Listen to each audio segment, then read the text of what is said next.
Hello students, welcome back to physics class. Hope you have understood the previous video.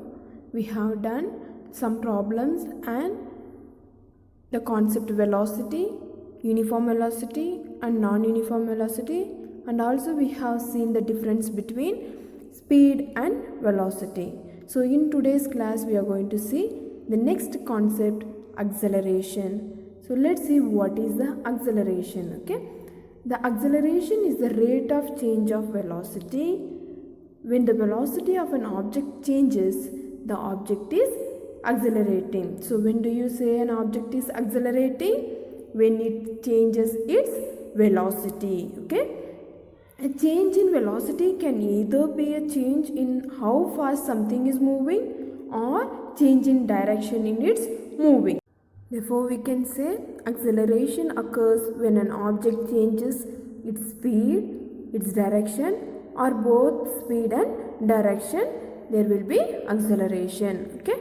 So, let's see the formula to find the acceleration. So, acceleration is nothing but rate of change of velocity. That is, acceleration is equals to change in velocity divided by time taken. So, acceleration you can write it using the small letter a is equals to change in velocity is final velocity minus initial velocity divided by time taken. So remember the formula to find the acceleration. How will you find the acceleration? That is final velocity minus the initial velocity divided by time taken. That gives you acceleration. So acceleration takes into account the direction. It is a vector quantity. Since it takes in account of direction, it will be a vector quantity. It tells how quickly velocity changes with time, and the SI unit of acceleration is meter per second square. So how did you get the SI unit of acceleration as meter per second square?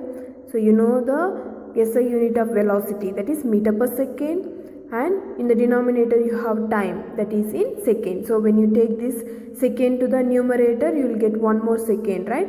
So meter per second, that is meter per second, and one more per second you will get, right? That is minus 1 plus minus 1 is 2, that is meter per second square. So next we'll see uniform acceleration. So when the velocity of a body changes uniformly, then we say that the body has uniform acceleration. So when will you say an object is having uniform acceleration? So when the velocity of a body changes uniformly, then we say that the body has uniform acceleration. So let's understand this by taking an example. A car moves initially with a 30 kilometers per hour towards the north. After 1 hour, it goes with a speed of 32 kilometers per hour towards the north.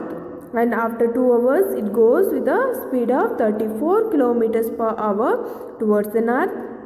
And after 3 hours, it goes with a speed of 36 kilometers per hour towards the north. Here in this table, you can see the speed at every hour keeps increasing. How much?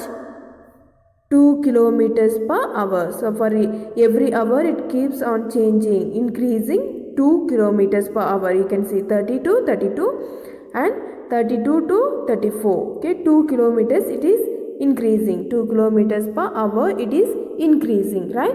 So how do you find out the acceleration then? So you'll take the change in velocity divided by time taken. So what is the final velocity? The final velocity is 36 and the initial velocity is 30 kilometers per hour. So substitute there, final velocity minus the initial velocity and the time taken. The total time taken is 3 hours. That gives you 36 minus 30 gives you how much? 6 divided by 3. 3 ones are, 3 twos are. So what is the acceleration? It is 2 kilometer per hour square. Thus the body has a constant acceleration of 2 kilometers per hour square. Did you understand this? Yes. We'll move on to the next one, retardation or negative acceleration. So in the last example we have seen the velocity is increasing. So the velocity need not increase all the time, it will also decrease, right?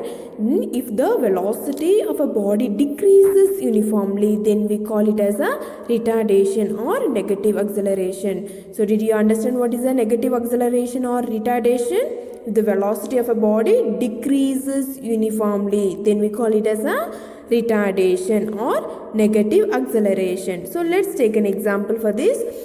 Okay, a car is moving with a uniform velocity, initial velocity of 30 kilometers per hour towards the southwest. Okay, so after 1 hour it goes with a speed of 25 kilometer per hour towards the southwest. Okay, then after 2 hours it goes with the speed of 20 kilometers per hour. You can see in this example the speed is decreasing by 5 kilometers.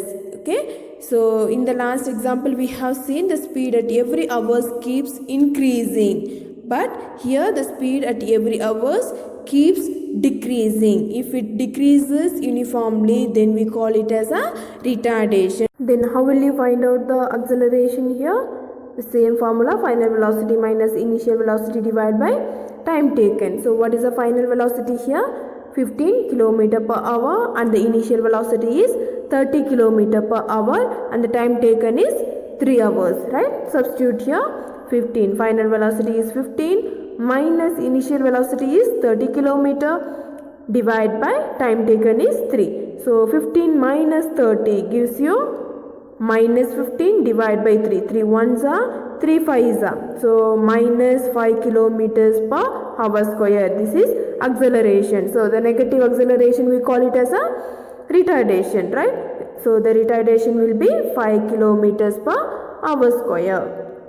Next we'll see the relation between uniform acceleration and time. Okay, suppose a body starts with an initial velocity of u meter per second, and let the body go on increasing its velocity by an amount of a uniformly. Okay, let its final velocity be v meter per second after a time of t seconds, using the equation 6, that is acceleration is equals to change in velocity divided by time taken, that is change in velocity is final velocity minus initial velocity divided by time taken. Then the acceleration can be written as, what is the final velocity? Final velocity is v. What is the initial velocity? It is u, right? V minus u divided by t, or we can write it as, when you take this side, v is equals to u plus at.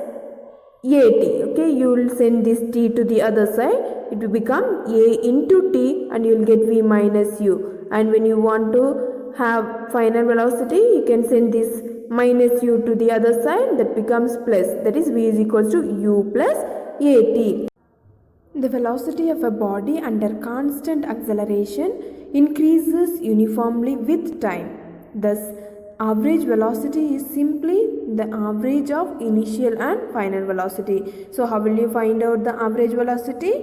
It is the average of initial and the final velocity, that is average velocity is equals to initial velocity plus final velocity divided by 2, that gives you the average velocity. So we can also calculate the displacement, s is equals to average velocity into time. So average velocity is u plus v divided by 2 into time, gives you the displacement. This you have to keep it in mind. If a body starts from rest, we take the initial velocity u as 0. If the body comes to rest, that is it stops, then the final velocity will be, it is stopped. So the final velocity will be 0. If a body moves with the uniform velocity, its acceleration a is 0. Okay, so that's all for today. We'll meet you in the next class.